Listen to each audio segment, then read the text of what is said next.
This week we are going to be looking at social responsibility. We're going to examine some legal issues, talk about managing diversity, and also some career challenges that both employees and companies must face, and how that relates to training and development.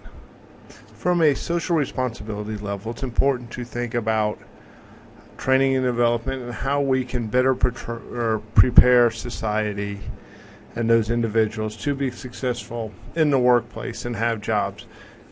If someone is unable to get a job because they do not have the skills necessary to get a high-paying job or a quality job, what is going to happen to that individual? And is that good for the society or the community? And that's probably not, no.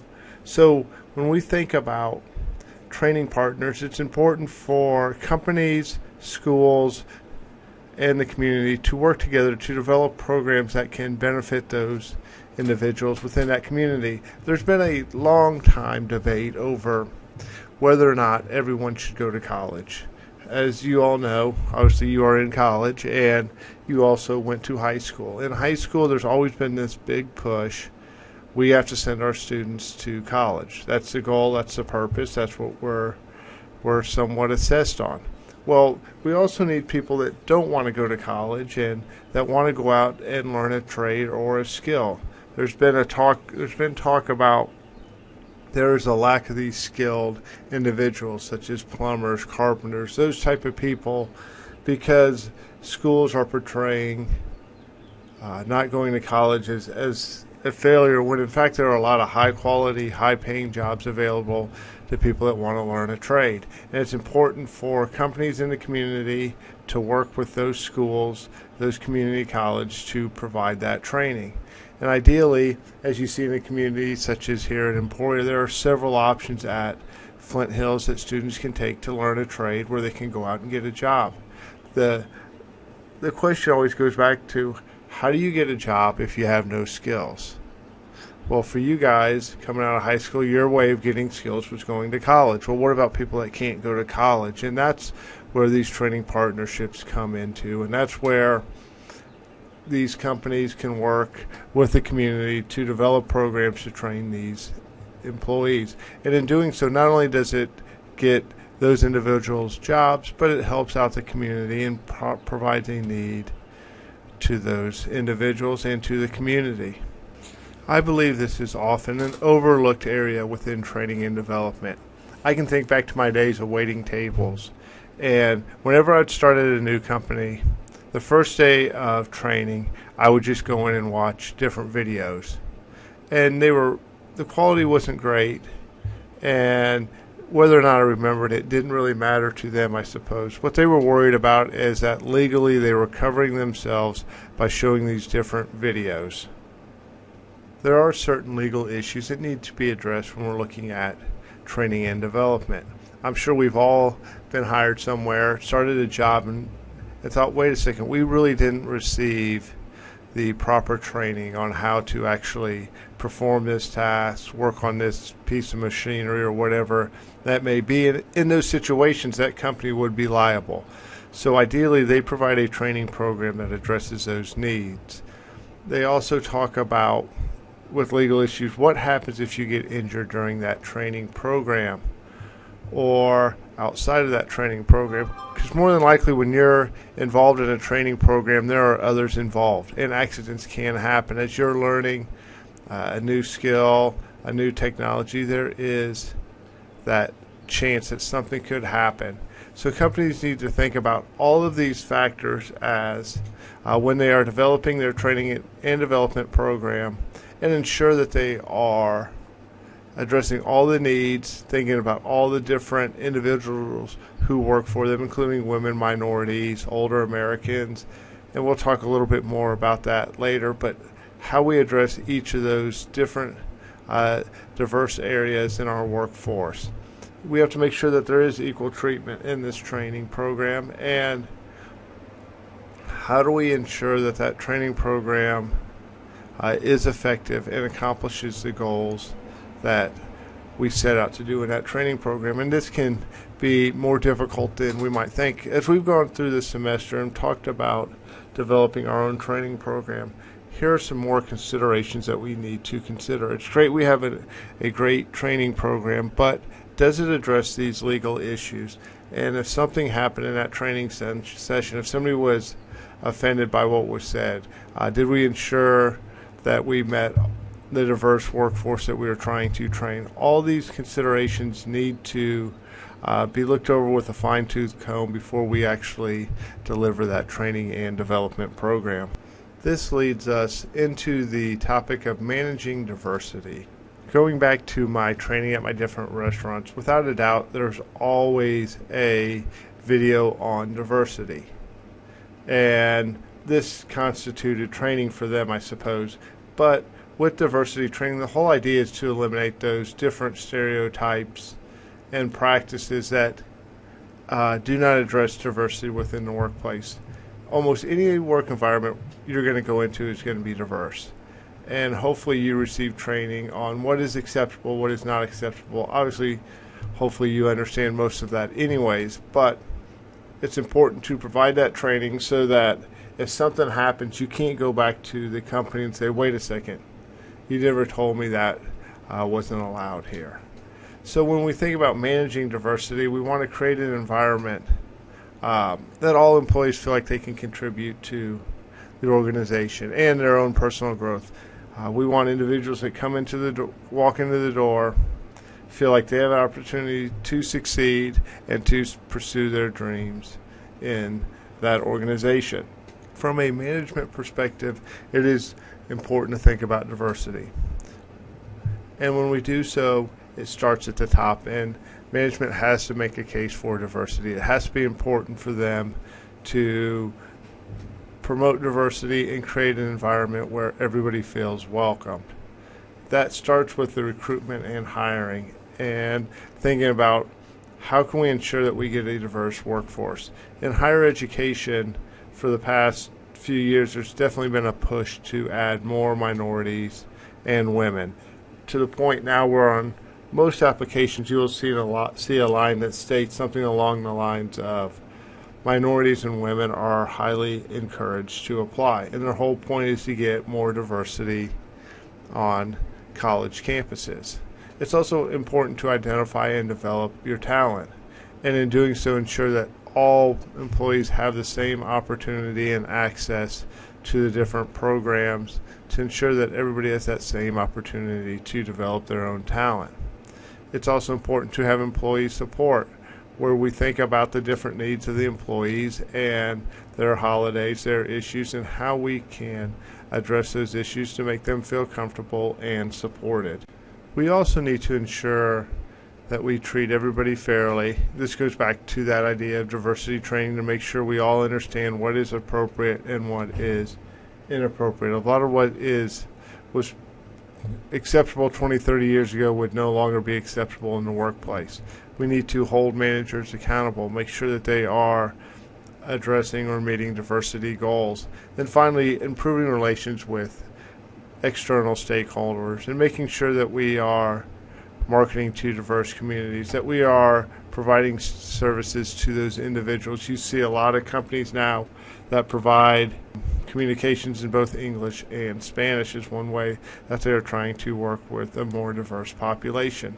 And the whole idea is to be aware of diversity and realize that there are measures we can take to become a more diverse company.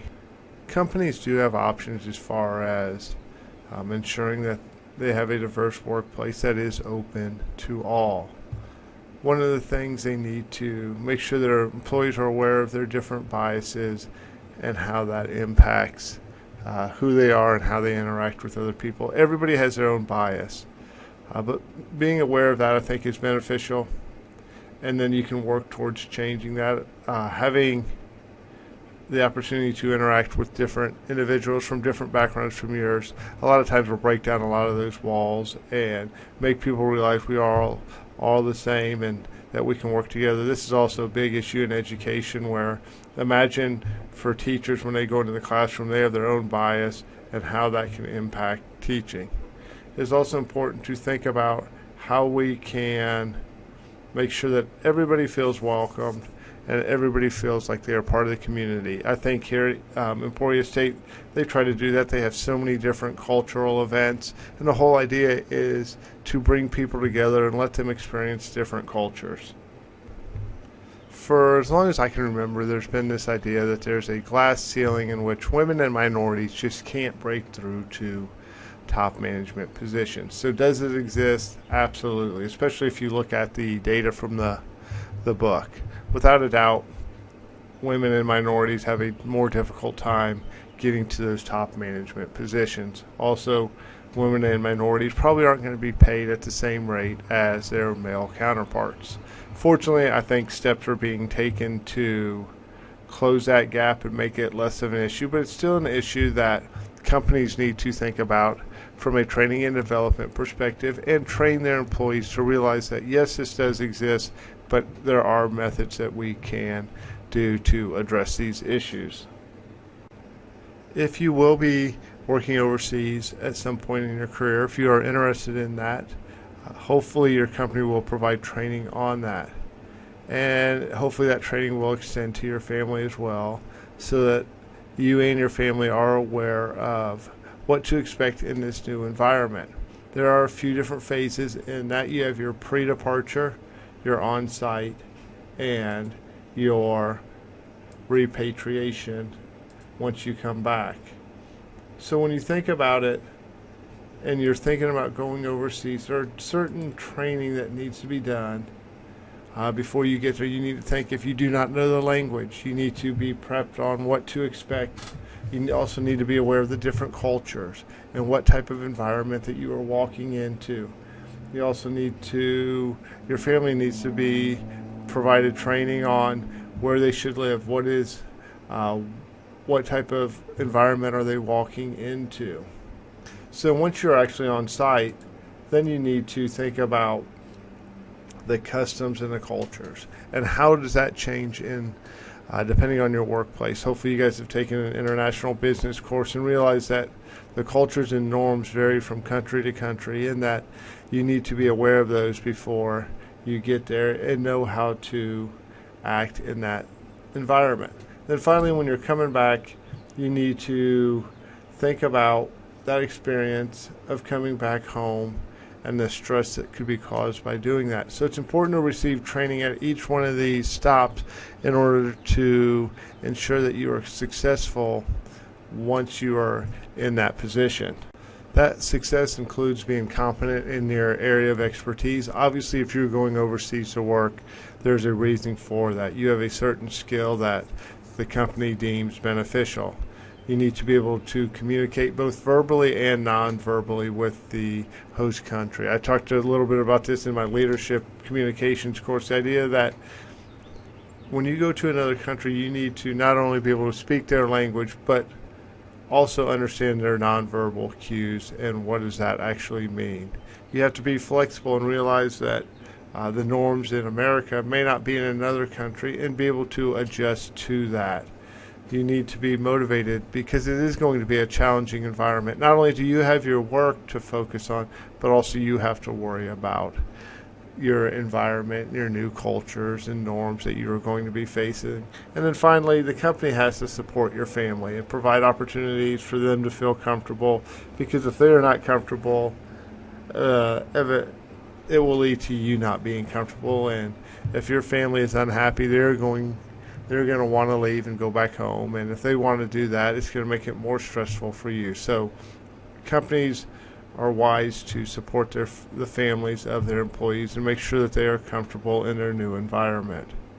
The last major area that we are going to look at is career challenges and what both employees and employers need to be aware of in this domain. Both employees and employers need to be aware of different career challenges and how they can prepare for that. Okay, it's the spring or fall, you just graduated, you go out and get your first job. You walk in on your first day, and it's not going to be all individuals in their early 20s. You may be working with people in their 30s, 40s, 50s, 60s, or 70s, and how are you going to address that issue? How are you going to work in that environment? Let alone thinking about creating training and development programs that meet the needs of all these different generations and how each generation approaches work and thinks about work. And those are all issues that both employers and employees need to think about. Next, you have your work-life balance. And how important is this to you? For companies, you're seeing more and more of a move towards having this more of a work-life balance where you can work together and balance that, because if you are not happy as an employee, you're probably going to be looking to go somewhere else. You also have career paths, dual career paths, and when you get hired, more than likely with a college degree, you're not just looking for a job, you're looking for a career. Well, does that company do a good job of providing you with a path or options for you to be successful once you start your career? You also have career recycling, or the idea that you're going to try different jobs, you're going to do different things, and in doing so, you're going to have to learn new skills. You're going to be a lifelong learner, and can you develop those skills? And does the company provide you with options to do so? You also have to think about job hopping. It used to be you would get hired by a company, you would be there for your career, and you'd move up as far as you could go. Well, but now people want to try different things, try new jobs, and will move around more. And most people stay at a job 4 or 5 years and then try to move on either internally or externally. As an employee, you need to be aware of different career breaks or a job loss. I think of the career break watching The Big Bang Theory, and Bernadette, they had a kid, and now she's going back to work. And how do you deal with that? How do you get back into that work environment? So you need to have training available to support that. You also have to have options available for your older workers who are looking to retire, and they may not have the same desire to succeed or be successful, so what type of options are available to them? And then finally, retirement. The goal for all of us to get to that retirement and ensure that those needs are being met, that the company has measures in place to ensure that all individuals will have that opportunity to retirement and know what options are available to them. That will wrap up this week's lecture on social responsibility, looking at legal issues, managing diversity, and career challenges.